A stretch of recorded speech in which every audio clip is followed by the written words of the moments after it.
Let's make a classic frozen margarita in your Nutri Ninja 2-in-1.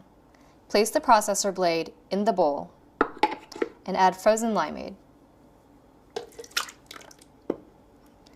tequila, triple sec, fresh lime juice, and ice.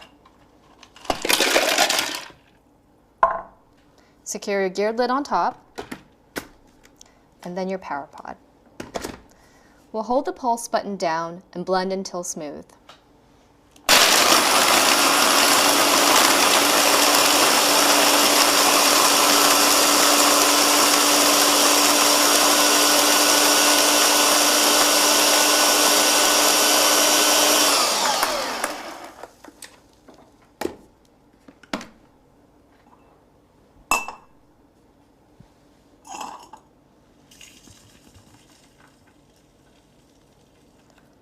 One for you, the rest for me.